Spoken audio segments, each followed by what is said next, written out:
بسم الله الرحمن الرحیم. نن زمونږ د علم الصرف 128 نمبر درس دی.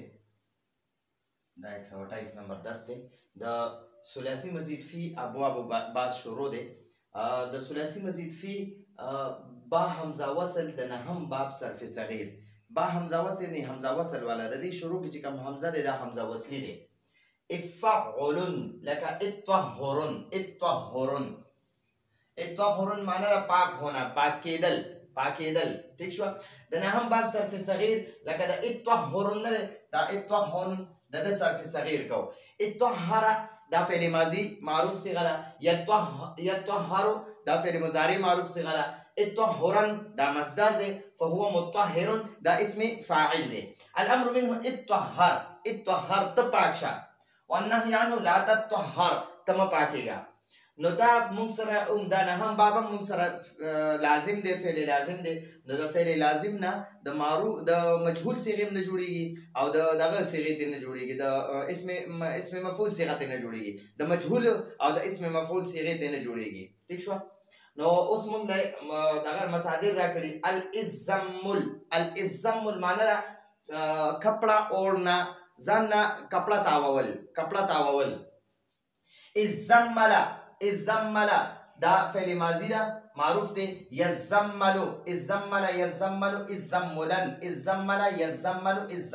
دا الزملن چې دا مصدر دی. فهو مزمل معنی را کپڑا ځان نه تاوون کې. سوره مزمل دی یا ایها المزمل. نو مزمل معنی را کپڑا تاوون کې دا اسم فاعل دی. اسم فاعل مزمل. الامر منه الزمل تکپڑا تاو کزاننا. والنهي عنه لا تزمل تزاننا کپڑا متاوا تکپڑا متاوا. الضرع معنی دا الضرع عاجزی کول، عاجزی کرنا. الضرع ضرعا فهو مضرع معنی دا عاجزی کول والا، دا اسم فاعل صيغه ده. الامر منه الضرع تعجزيك، والنهي عنه لا تضرع تعجزي مكوا. الذكر دا مصدر دی.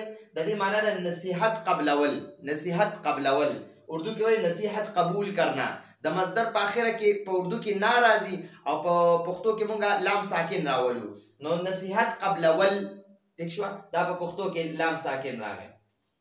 اور اردو کی معنی رہا کپڑا اوڑنا، دا نا پکی راغی عاجزی کرنا، نصیحت قبول کرنا. نو دا نا چی پکی نون الف نا چی پکی راشی دا مصدر دے. نو دا الذکرو دا مصدر دے. دا دینا منگا جوڑو یذکرو دا صرف صغیر دے. اذکر فعل ماضی معروف، یذکرو فعل مضارع معروف. اذکرن دا مصدر معروف دے. فهو مذکر معنی را نصیحت قبلولو والا، دا اسم فاعل دے. دا اسم فاعل صيغه ده. الامر منه اذكر معنی را نصیحت قبول کا. والنهي عنه لا تذكر تو نصیحت مقبلوا. نو دا زموږ سره د ثلاثي مزید فی با حمزه وصل نه ابواب ختم شو. ان شاء الله د دې نه پس پمږه د به حمزه وصل والا ابواب شروع کو. با حمزه وصل معنی را چې حمزه وصل د دې په شروع کې چې دا کوم حمزه دی دا حمزه وصل دی. وصل مطلب دا دی چې دا صرف د ملاویدو لپاره د سر لیکل شوی دی. د دې نه چې مخکې دلته با حرکت والا ولګي نو دا بطهر ویل کیږي. مثلا اسی مثال در کوم او یا د دې نه مخکې واو ولګیدو نو د دې حمزه د حرکت په ختم شي. ٹھیک شو. وطهر یا دلته کې میم ولګیدو نو د دې د حمزه به ختم شي. مطهر یا نون ولګیدو فرض کا د دې حمزه د حرکت ختمي نو نطهر. نو دا مثال در کو څه ورته وصلی وای چې دا عارضی حمزه دی چې د مخکې حرکت والا زبر زیر پیش والا حرف راغی نو د دې حمزه دا زبر زیر پیش په ختمیږي. ٹھیک شو.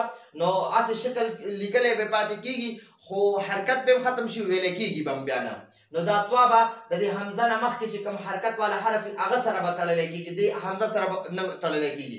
او چې د دې حمزه نه مخکې حرکت والا حرف نه نو دا حمزه به ډایرکټ د توا سره تړل کیږي. نو دا زمونږه نهم نمبر بابو دا عموم فعل لازم دی ځکه دنه صرف د ماضی معروف، مضارع معروف، مصدر او اسم فاعل دا صيغه ته جوړيږي او بیا ته ډایرکټ د امر او د نهي صيغه جوړيږي. نو یو خو د ثلاثي مزید فی چې د دې نه د اسم اعلی صيغه نه جوړيږي او د اسم تفضیل صيغه ته نه جوړيږي او د دې چې کم دغه دي کم ابواب چې لازم نه دي متعدی دي نو چې هغه کې کم اسم مفعول دی کنه د اسم مفعول چې کوم صيغه ده او ماغه صيغه د اسم ظرف هم د پارم دي او چې کوم لازم صيغه ده لازم باب دی نو د هغه کې نه د مجهول صيغه راځي نه د اسم مفعول راځي او د اسم عالی او اسم تفضیل خو پکې اسم نشته دی. نو دا زمونږه د ثلاثي مزید فی با حمزه وصل. با حمزه وصل معنی ده حمزه وصل والا.